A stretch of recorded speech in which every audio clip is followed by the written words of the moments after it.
E aí voltamos, estamos aqui agora na segunda aula, né, no segundo módulo nosso, que nós estamos falando sobre conhecer a Trindade, né? E nós paramos, né, falamos e finalizamos sobre conhecer um pouco mais sobre Deus, Deus Pai, o caráter que Ele tem, né, e alguns pontos, né, que são muito conclusivos, né? Existem muitos mais, mas os que são mais básicos e muito mais evidentes ali na palavra, para que nós possamos sempre compreender quem é o nosso Deus Pai. Agora a gente vai entrar agora no Deus Filho, Jesus, Yeshua, como diria no judaísmo, né? O Deus Filho. Yeshua é uma palavra em hebraico e que significa salvar, salvar. Essa é a palavra, esse é o nome de Jesus, né? Yeshua no latim se transformou em Jesus, I-E-S-O-U-S, Jesus. E do latim para o português se transformou em Jesus. A Bíblia toda, gente, é centralizada em Jesus. Jesus não vou falar a peça, mas é a parte do plano de Deus central. Tudo direciona para Ele, tudo mostra Ele, tudo evidencia Ele. Desde o momento em que o Senhor disse, né, toque na rocha, fale na rocha para Moisés, e Moisés tocava e aquela rocha jogava e jorrava água. São evidências, né, o que a gente chama, né, na teologia de cristofania, demonstrações do Cristo lá no Velho Testamento, a própria sarça, e tantas outras que a gente consegue perceber a presença de Jesus, né? E tudo na Bíblia, né? O Antigo Testamento fala do novo que Jesus está vindo, e Jesus lá no Novo Testamento fala do velho que falava dele e de tudo que é necessário ter realizado e que se realizou, né? E ainda das coisas ainda que estão por vir, né? Até o próprio Apocalipse, né? Que de tudo que ainda vai acontecer, queira eu, você, queiramos ou não, isso já vai acontecer, né? Continuando aqui, ó, a Bíblia toda ela é centralizada em Jesus e ele sempre foi o plano de Deus Pai. Lá em Lucas 24:44 diz assim: Jesus disse: foi isto que eu falei enquanto ainda estava com vocês. Era necessário que se cumprisse tudo o que a meu respeito está escrito na lei de Moisés, nos profetas e nos salmos. Então tudo no Velho Testamento falava dele, o próprio Jesus reconhece isso. E em João 5,39 diz assim: vocês estudam cuidadosamente as Escrituras, porque consideram que nelas tem a vida eterna. E são as Escrituras que testemunham a meu respeito. Então nós vemos afirmações, né? Quando Jesus aqui nesse versículo em João 5 falava das Escrituras, né? Ele estava falando do Pentateuco, ele estava falando do Velho Testamento. O Pentateuco são os 5 primeiros livros da Bíblia, né? Tem esse nome no judaísmo. Agora, falando mais sobre o Deus Filho, né? Resumindo, né, os 66 livros, né, do cânon principal da Bíblia, falando sobre Jesus. O primeiro ponto, preparação. O que seria essa preparação? Todo o Antigo Testamento trata da vinda de Cristo. Quando a gente fala de testamento, nós lembramos do quê? De uma pessoa que falece e ela tem às vezes uma herança, né? Tem coisas ali depois a serem partilhadas, divididas ali com os familiares. Normalmente essa pessoa faz um testamento. Ela fala assim, ó, o que eu estou deixando? Aqui está escrito, tudo que é meu para vocês. Da mesma forma, o Novo Testamento tem uma nova, passou um negócio aqui. Temos um novo entendimento sobre o que era a lei, um outro e um antigo sacerdote, Melquisedeque, e agora nós vemos um novo sacerdote, Jesus, o sumo e supremo sacerdote. Então nós vemos 2 testamentos que testemunham e deixam claro, olha, o que está disponível para vocês que agora continuam em vida. Isso aqui é de vocês. Vocês vão usufruir ou não. Está aí disponível. Então o Antigo Testamento trata da vinda de Cristo. O segundo ponto, manifestação. Os evangelhos tratam de um Cristo ser revelado ao mundo. Então, nós vemos que vai se tratando, né, sobre o assunto e sobre um Cristo que vai vir. Muitos judeus que não são messiânicos ainda acreditam que Jesus virá, sendo que nós já sabemos que Jesus veio, e não só nós sabemos, o mundo todo sabe. Hoje nós estamos, nesse dia que eu estou gravando esse vídeo, né, é o ano de 2024. Por que esse ano é 2024? Porque é 2024 anos após a vinda de Cristo. Então ele dividiu a geração, ele dividiu os anos, né? Toda a história é dividida e contada através dele. Então é uma realidade, ele já veio, ele já cumpriu e ele está vivo aí por nós. Mas existem muitos ainda que não acreditam que ele não veio e que leem os evangelhos, não leem os evangelhos, mas leem ainda o Pentateuco achando que ele está por vir ainda. Propagação. Atos trata da expansão da mensagem do Cristo. Então, o Antigo Testamento fala da vinda, os evangelhos falam de um Cristo a ser revelado, Atos fala da propagação, da expansão da mensagem de Cristo. E agora a gente vai entrar nas epístolas, que é a explanação. Abrir, disseminar, entender um pouco mais profundo, né, todo esse contexto, que são as epístolas, né, as cartas, né, dos apóstolos enviadas, né, para as cidades, para os lugares onde eles já tinham visitado e implantado igrejas, no caso.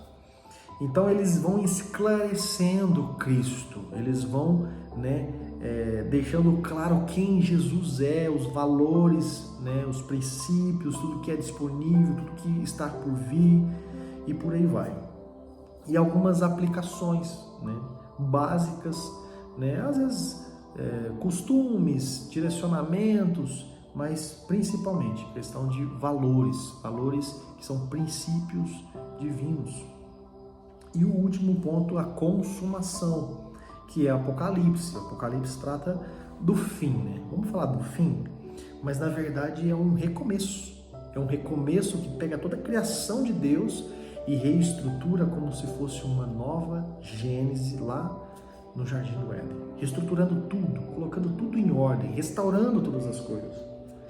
Então, esse Apocalipse trata um fim, né, de um tempo passado, para um relacionamento de Cristo e sua igreja. E ali é maravilhoso, assim, quando lemos, né, o Apocalipse. Muitas pessoas têm medo, né, do Apocalipse, mas o Apocalipse é um dos livros mais lindos, que fala da vitória de Cristo, de como que nós vamos viver, de tudo como que vai ser. Gente, é maravilhoso. Não tem nada de terror lá. Pelo menos para quem é de Cristo, né? Para quem não é, vai ser meio difícil, né? Ler claro. Então nós temos a preparação, a manifestação, a propagação, explanação e a consumação. Tudo isso é a Bíblia. É um ponto básico, né, de resumo do que a Bíblia quer dizer para nós nesses 66 livros, todos a nós. Falando um pouquinho agora sobre a divindade e a humanidade de Jesus. Muitos acham, né, Jesus veio, né, Jesus filho de Deus, né, nasceu de Maria e tudo mais. Jesus era muito poderoso? Sim, muito poderoso. Muito poderoso, principalmente por causa do poder que ele tinha do Espírito Santo, e esse poder, ele cria plenamente desse poder. E se nós cremos como ele creu, também nós viveremos. Então, esse é o nosso foco, a cada dia, ler e meditar na palavra, que a fé cresça no nosso coração, para que a gente possa cada vez mais viver mais intensamente a vontade dele. Então são pontos muito importantes para entendermos. Jesus tinha atributo divino? Tinha. Lá em João 8, versículos 56 ao 59 diz assim: Abraão, o pai de vocês, regozijou-se porque veria o meu dia. Veria o meu dia. Ele o viu e se alegrou. Os judeus lhe disseram: Você ainda não tem 50 anos e viu Abraão? Jesus respondeu: Em verdade lhes digo que antes de Abraão nascer, eu sou. Então pegaram pedras para apedrejá-lo, mas Jesus escondeu-se e saiu do templo. Jesus dizendo que antes de Abraão ser, diante de Abraão ver, que Abraão viu, né, esse projeto de Deus. Antes disso acontecer, Jesus falou assim: antes disso acontecer com Abraão, eu já existia, eu já era, eu já estava.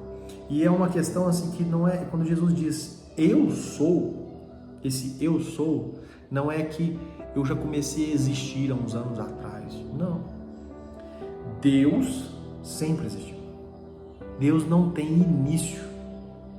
Amém, irmão? Deus não tem início nem tem fim. Ele é um ser eterno. E eterno, significado de eterno é não tem começo, não tem fim. Não tem começo? Não tem. Isso é uma realidade assim, quando a gente ouve pela primeira vez, a gente fica meio, né? Peraí, não é. Mas Deus é Deus. Quem criou Deus? Nunca houve um Deus e nunca haverá um outro Deus como o nosso Deus. Então, esse antes de Abraão nascer, eu sou, significa que eu sempre existi. Eu sempre estive aqui. Sempre. Amém, irmão? Segundo ponto, Jesus tinha um atributo humano? Também tinha. Tinha um atributo divino, como nós já acabamos de ver, que ele é eterno. Como também ele tinha um atributo humano. Jesus foi humano. Muitos dizem, Jesus foi 50% homem, 50% Deus. Não. Jesus foi e é 100% homem e 100% Deus. Enquanto estava aqui, ele foi 100% homem. Depois da transfiguração e depois do terceiro dia, agora plenamente ele é 100% Deus. Mas enquanto ele estava aqui na terra, vivendo, nos ensinando, trazendo, né, as realidades que hoje nós temos disponível para nós vivermos, Jesus sim tinha atributos humanos. Lá em João 4,6 diz assim: havia ali o poço de Jacó. Cansado da viagem, Jesus cansado, Jesus sentou-se à beira do poço. Isso se deu por volta do meio-dia. Imagina, um sol a pino, quente. Eu não sei se um sol igual de Cuiabá, um calor igual de lá, ou um sol igual do Rio de Janeiro, não sei te falar.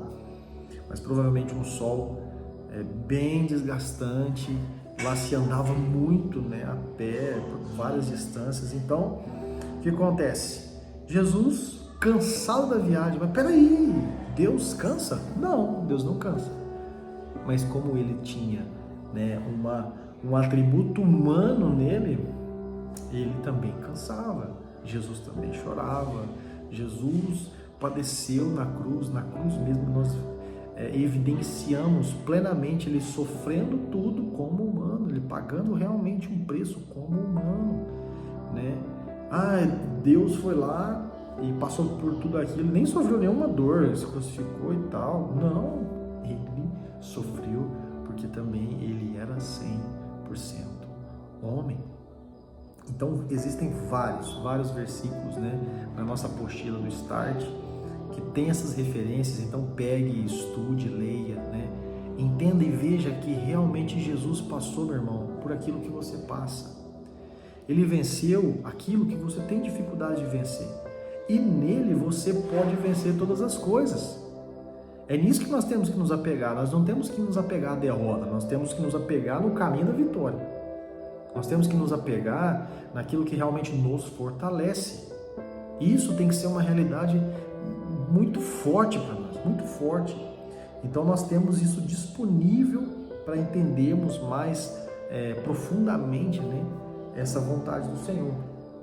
E por que Cristo tinha as duas naturezas? Porque Jesus teve essas duas naturezas. Primeiro, o homem pecou. O homem, quando eu falo lá no início de tudo, Adão, né? Adão e Eva, pecou e tinha que sofrer uma penalidade no corpo. Por que tinha que sofrer? Por causa da consequência, lembra? Todo erro traz consequências. Todo crime cometido é necessário que essa pessoa sofra alguma consequência, alguma penalidade, né? Lembra, né? A lei, olho por olho, dente por dente. A lei, criada lá na época de Moisés, mostrava para o povo, gente, tem consequência. Tem consequência. É melhor obedecer do que sacrificar. Então, existia essa necessidade de um pagamento. Primeiro ponto. Segundo, Cristo teve que assumir uma natureza humana. Ele teve que entrar nessa natureza humana. E aí, dentro disso, meu irmão, eu fico pensando assim: Deus Filho, Deus Todo-Poderoso, Ele se rebaixou para estar no meu lugar, no seu lugar, como errados, né, como pecadores que somos. Nós, fora de Cristo, somos, e é isso, não tem outro caminho, né? Sem Cristo, né, é impossível nós, por nós mesmos, nos justificarmos, porque nós já nascemos em pecado, nós já vem heranças, então a gente já entra nesse mundo com dívida.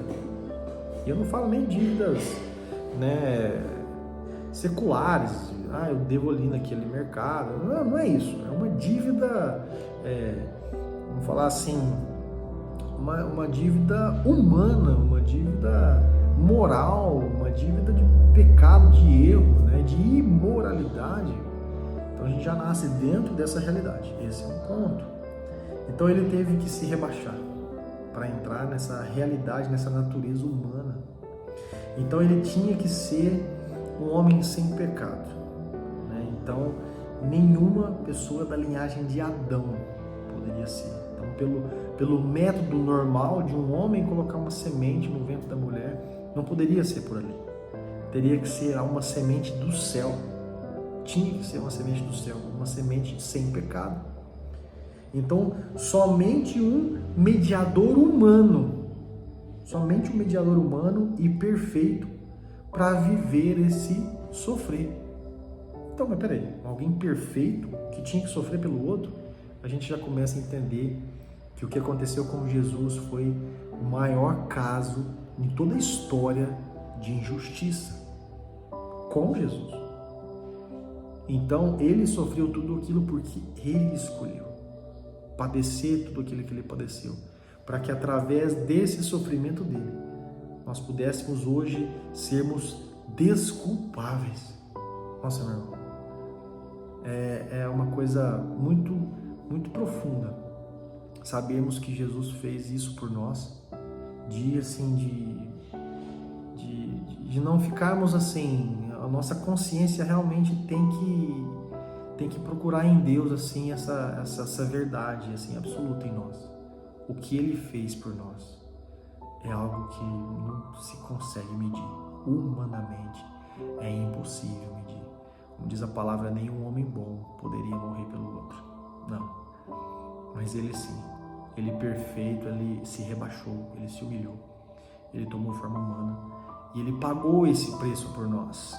Então é algo muito, muito, muito sério, muito, muito profundo. Então, realmente nós temos que ter, né, um voto de gratidão verdadeira, genuína para o Senhor, por tudo aquilo que Ele fez. Foi algo fora, sim, não é fora do comum, é algo imensurável, né, inigualável, algo que não dá para ser explicado, né, de qualquer forma, assim, né? Então era necessário que o mediador fosse Deus, um sacrifício de valor infinito. Então, ao mesmo tempo que era necessário pagar no corpo humano, ele também teria que ter condições. Mas peraí, lá no Velho Testamento a gente oferecia como sacrifício animais, certo? Mas de tempo em tempo tinha que sacrificar outro animal, porque um animal apenas não era o suficiente, né, para que o sangue dele fosse derramado e pagar o pecado do povo. O povo estava pecando de novo. Então, mas peraí, então para a gente pagar e liquidar de uma vez por todas essa dívida, o que nós temos que fazer? O próprio Deus, por causa do seu meio, pelo seu próprio jeito, né? O jeito não, pela sua própria existência infinita, né? Infinita assim, nunca teve início e nunca vai ter fim.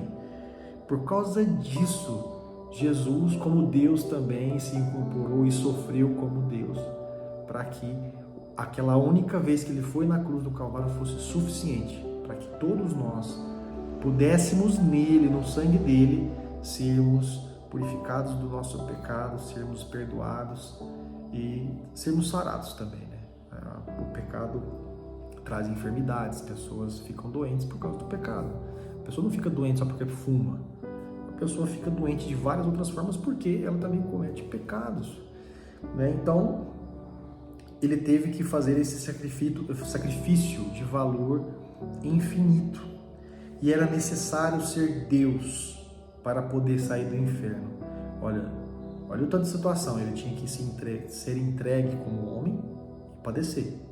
Só que se ele não fosse Deus, o sacrifício dele não seria infinito para atender toda a demanda de pecado que ainda viria. Olha o amor de Deus. Jesus morrendo por pecados que ainda nós cometeríamos. Mas ao mesmo tempo, esse homem, eu paguei o preço. Opa, foi para onde? Foi para o inferno. E aí? Vai ficar lá. Se você não é Deus, você não consegue sair de lá. E aí diz que, na palavra, que ele levou cativo o cativeiro. O que é levar cativo o cativeiro? Aquilo que nos prendia, aquilo que nos paralisava, aquilo que nos amarrava, que a gente não conseguia sair dali. Nossa, eu estou com esse pecado aqui, eu não consigo sair daqui, eu não consigo. Aquilo chama cativeiro. Ele levou aquilo embora. Está preso. Acabou. Aquele que está em Cristo, nova criatura é. As coisas velhas passaram, tudo se fez novo. Então a pessoa que está em Cristo não vive escrava. Meu irmão, se você ainda é escravo de coisas, é porque ainda há necessidade de que você seja plenamente de Cristo. Não adianta nós entregarmos nas mãos do Senhor algumas áreas da nossa vida. Não, essas áreas aqui é do Senhor. Não, essa aqui também. Essa aqui não, essa aqui é minha. Não, essa aqui é coisa minha. É um pecado de estimação, é alguma coisa que as pessoas escondem debaixo do tapete, meu irmão. Tem aquele que não renuncia a tudo. Não pode ser discípulo, não pode. Não pode viver uma vida plena, não pode, não consegue. Estou escravo nisso aqui, é porque, meu irmão, Jesus já levou cativo o cativeiro. Entenda isso, creia nisso, essa é a palavra. É porque você não entregou ainda. Porque você não entregou.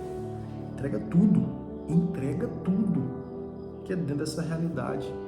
Nós conseguimos, sim, viver plenamente livres do pecado. Livres para avançar eternamente. Nós começamos a ser eterno e a nossa vida, né, a gente já não tem planos, né, básicos mais. Nossos planos começam a virar plano eterno, então fica um pouco diferente, né, a conversa agora. Então, ele tinha que ter esse valor infinito e ele tinha que sair do inferno. Lá em Efésios 4, 9 e 10, né, capítulo 4, versículo 9 e 10, diz assim: ora, o que significa ele subiu, senão que também havia descido às profundezas da terra? O que significa isso? Aquele que desceu é o mesmo que subiu acima de todos os céus. Acima de todos os céus. Existem alguns céus, tá? Outra aula a gente vai entrar nesse assunto, mas ele subiu tudo, ele saiu de lá e subiu tudo, a fim de encher, de preencher todas as coisas. Esse é Deus, esse é Jesus sendo Deus, entregue, morto, crucificado, mas ao terceiro dia ele ressuscitou por ser Deus. Então ele quitou nele, no sangue dele, todas as dívidas são quitadas. Nós verdadeiramente somos livres nele.